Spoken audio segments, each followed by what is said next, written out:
Well, as you can see, I've got my Baby Yoda shirt on, which means it's time to talk a little bit of Mandalorian. Plus a little Punisher, maybe up on a couple boxes. Let's try to start the week off right.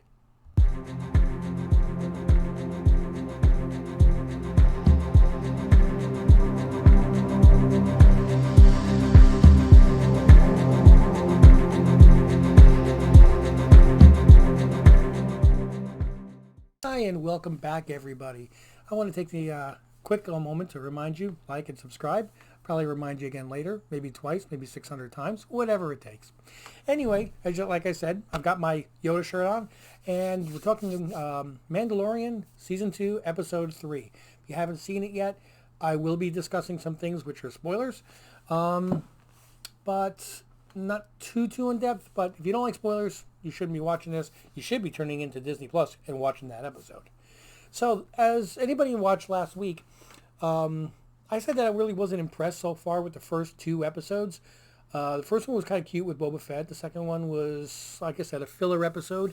But the third episode, this is why we have filler episodes. Because we go in saying, come on, please hit me with something. You failed last week, and then they hit you. We brought in, a lot of people saw, we finally got that person in the background at the Mon Calamari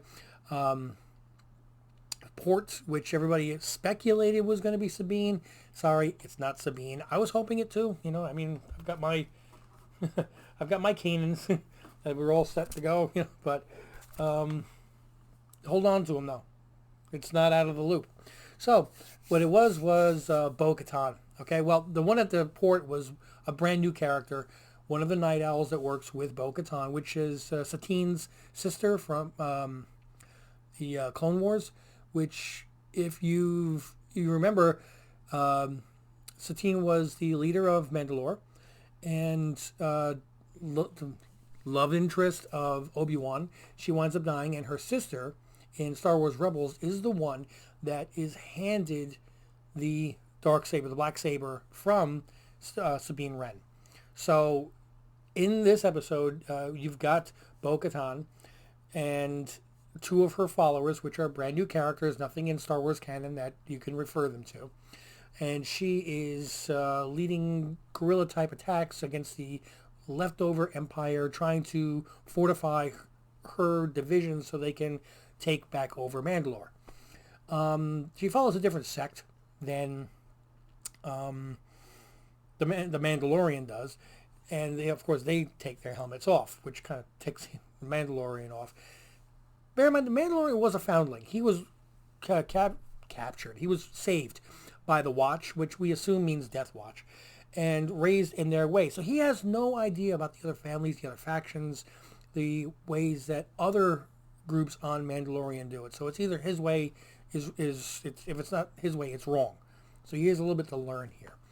I believe he learns a little bit of tolerance towards the end of the episode anyway, and which is basically he finds tolerance with something in every episode. I mean, he hates droids, he likes droids. But a lot of great fight scenes here. And you can see that Bo-Katan is on a mission. I mean, she is adamantly angry. She wants to get her hands around Gideon's neck. Okay, she wants him because she wants that Darksaber back. And the way she's acting, that saber was not earned in fair combat. It was stolen. So that's what she's trying to get back. We know that during the Purge, they took a lot of Beskar. We know that the Empire really ripped off a lot from Mandalore. So at the end of the episode, she kind of goes her own way, but she says those wonderful words, go to Forest, it's not Endor, but Forest Moon, I can't remember the name of it, blah, blah, blah, blah, blah, and there you will run into Ahsoka Tano, and everybody is like, yeah, she's coming. Don't expect her in episode 4. I think you'll probably see her at the, you might see her at the very, very end, kind of like the way you saw Mark Hamill's Luke Skywalker at the end of episode 7.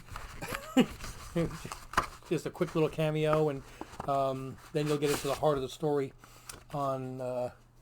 in episode 5. The reason for that, and a lot of people are explaining it, and I agree, is that episode 4 is written and directed by Carl Weathers, which I have no idea how well it's not written, sorry, directed by. And I imagine that he's going to do a great job of it, but episode 5 is directed by the person who created the character Sabine Wren. And I think that would be a tremendous insult to him if they did not allow him to direct the episode where Ahsoka comes back. And one thing that Favreau and Disney and everything that they seem to be along the way is very respectful for not only the fans but the writers, everybody involved in the Star Wars franchise itself, with the exception of Ashley Eckstein being able to play Ahsoka Tano, which would have been really nice, but I'm sure that they had their reasons. I don't know what they are. Maybe they wanted to get a little bit more star power in it. Rosario Dawson is more known outside of Star Wars. Maybe that's what they were trying to do, is get more people interested in it. But in any event, we finally got our Ahsoka Tano mention. It is the first time that her name has been mentioned in live action. You heard Ashley Eckstein's voice in the very end when you heard all the Jedis and the Rise of Skywalker, but you never heard her name mentioned. So Ashley Eckstein, she did get to at least have a voice of the character in the Star Wars movie, but now we're finally after all these years going to be seeing Ahsoka Tano in live action, and I'm really excited about that. I don't know about anybody else. We might be getting spin-offs of Boba Fett, Ashley Eckstein. Jeez, I can't talk. Boba Fett on his spin-off. A lot of years are going on with Ahsoka Tano, where she's doing this like pilgrimage and learning on her own. I'm sure that there's a lot of great stories that they could do in there in a series, and she is a fan favorite, so Disney's not going to throw that opportunity away. Anyway, first one that I got to pull out here was The Last Ronin. Yay, I got my copy. I'm actually very happy about the condition of this, and it looks, yeah, it is a square bound, isn't it? Yep, that's a square bound book. I don't like the way that they did the spine on this. I don't know if that's going to show up at all, but it's got a hard press line the entire way down. And I'm going to have to check other books to see if that's the way that they are coming from the factory, or if I just got a really bum copy. I don't think I did. I got it from a very reputable seller. So I am preparing my next CGC, as I said I would. Yeah, no, that looks fine. This actually kind of reminds me of the same thickness and design as like the Killing Joke. I'm glad that they went square bound on this, because if they had tried to make this in with staples, it would have come out horrible. Also, the cut edges are beautiful on this. You know, when they start going with the two staples on the thicker books, you end up with the big fluffy bunny tails on the corners, and I hate that. Thankfully, I have noticed that CGC does not take off for that in the grading, but I can't wait to sit down and read this. And I also I have one other sale that I tried purchasing this. It was a great price, but apparently the auction didn't hit the price that he wanted. Now he's just refusing to send it. So I'm appealing that one through eBay. It is what it is. Once in a while you're going to buy something that they're just not going to sell. They're not going to respond. Use PayPal. Get your buyer protection. It might cost you just a smidge more, but it's worth it in those instances where you're not getting any response. And you just say, look, open up a case. They give him a few days to respond. He's not responding. They just say, here's your money. So I know that PayPal drops the ball on a lot of other things. I mean, like Gem Mint Collectibles, if anybody watches him, knows how he got recently screwed. I'm not that big in transactions as he is to be affected like him. But anyway, got one other heel I'm going to open as I'm talking about the Netflix TV shows for Marvel. I'm a wreck today. I'm extremely tired because, see, I've tried watching the Jessica Jones, And to me, it was if Marvel did a porno. Okay, it was just, it's not me. There was just way too much. And I understand that they advertise it as TVMA, but there's one thing to, I don't agree with the way they made it. Daredevil. Now, I watched every episode of the Daredevil.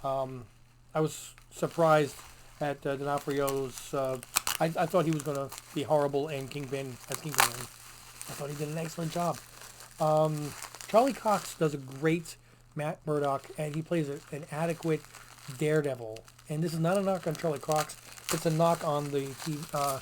I didn't like the way that they portrayed Daredevil because he doesn't show any of the fighting skills that we all associate Daredevil, the abilities that he's learned throughout the years.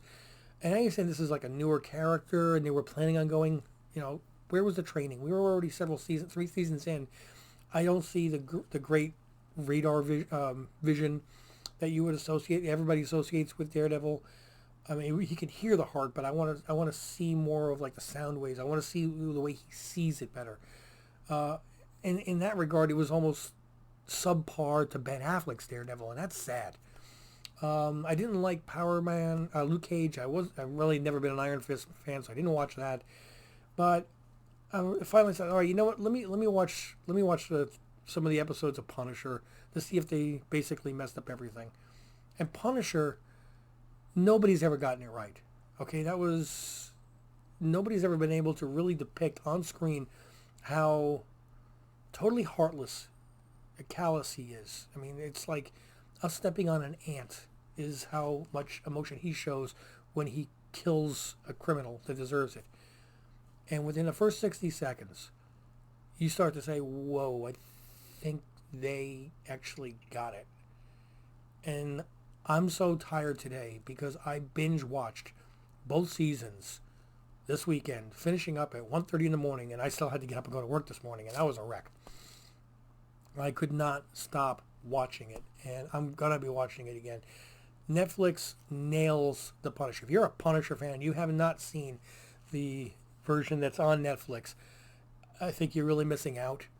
Some people are saying that, well, maybe now that the contract, their rights are expiring, are they going to bring Punisher to Disney Plus? There is no way they're putting that show or a show that's comparable to that on the Disney Plus. They're going to have to come up with a whole new network because that is as TVMA because of violence as you will ever see it.